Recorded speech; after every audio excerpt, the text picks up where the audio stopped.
Security के दायरे हों, अदलिया हो, नैब हो, कोई इदारा महफूज नहीं रहा। और ये भूल जाते हैं, अपनी तारीख भूल जाते हैं कि 50 रुपये के स्टाम्प पेपर पर नवाज शरीफ पिछले 2.5-3 साल से लंदन बैठा हुआ है। वो भी अदालत से ही फैसला लिया था ना, अदालत से ही इजाज़त मिली थी, खुद ज़मानत के ऊपर हैं। लेकिन मुझे ये नहीं समझ आती कि फजलुर रहमान का एक मेंबर भी नहीं है पंजाब असम्बली में, शायद वोट भी उनके दर्जनों में हो पंजाब के अंदर।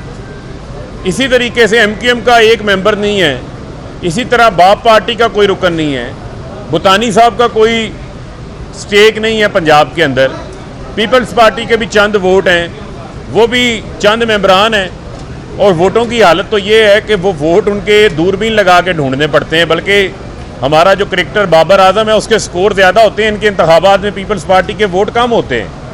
लेकिन ये लोग जो हैं वो पंजाबी की मिसाल है कि चाचे मामे बने हुए हैं। यानी इन्होंने ये फ़ैसला कर लिया है कि नून लीग को जलीलो रस्वा भी करना है और इनको महाजराई करा के इनके ताबूत में आखिरी कील ठोंकना है।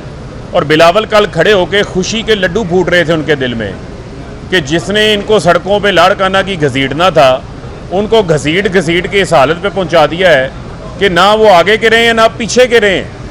अवामी अदालत से भी मुस्तरद, यहाँ आइन और कानून की अदालत में भी दुम दबा के भाग गए हैं, बाइकाट के पीछे छुप गए हैं। तो मैं ये समझता हूँ कि ये इनका हमेशा से वतीरा रहा है कि एक तरफ से अगर कोई बात ना माने तो उसको ब्रीफ केस दे के ख़रीद लो, जो ब्रीफ केस से ना माने उसकी ऑडियो वीडियो निकाल लो, जो रायवंड के अंदर टोटा फैक्ट्री लगी हुई है वहाँ से, जो उससे भी ना माने उसको रास्ते से हटा दो।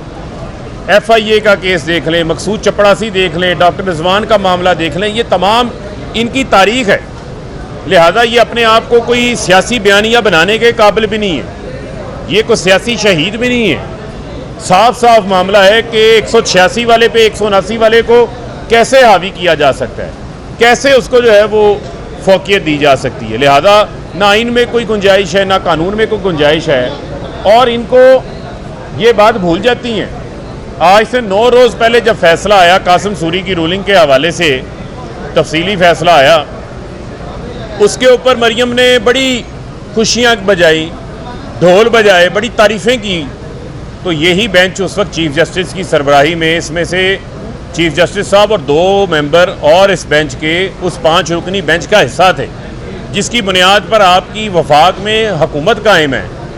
लेकिन आप लोग कहते हैं कि मीठा मीठा हप हप कड़वा कड़वा थू थू, तो ये तो नहीं हो सकता। ये जो आपकी माजी की पॉलिसियाँ हैं ये तब्दील होनी चाहिए। ये अब आप भूल जाएं कि जस्टिस रिटायर्ड कयूम आएंगे, को जस्टिस रमदे आएंगे, को ख्वाजा शरीफ आएंगे, को रफ़ीक तारर मरहूम आएंगे, जिनको बाद में किसी को सदर बना के नवाजते थे, किसी के बेटे को एडवोकेट जनरल पंजाब बना देते थे, किसी को पैसों का तोहफा दे देते थे, किसी को BMW का तोहफा दे देते थे। ये तारीख भरी हुई है इनकी, ये तारीख जो है वो इनका हमेशा पीछा करेगी इनका। लिहाजा ये जितने बेगानी शादी में अब्दुल्ला दीवाने बने हुए हैं, इन्होंने नून लीग का पंजाब में जो कोई काम नहीं कर सका, जो कोई उनको ख़त्म नहीं कर सका वहाँ से, वो उनको ख़ात्मे के ऊपर इन्होंने पहुँचा दिया है। तो मैं समझता हूँ कि ये सब पर लाजिम है कि आपने आइन की भी ताबेदारी करनी है, और आपने जो सुप्रीम कोर्ट ऑफ पाकिस्तान है, पाकिस्तान की अदलिया आज़ाद है, और इस अदालत के फैसलों के ऊपर आप तनकीद ज़रूर कर सकते होते हैं, जायज़ तनकीद कर सकते हैं, इख्तलाफ भी हो सकता है।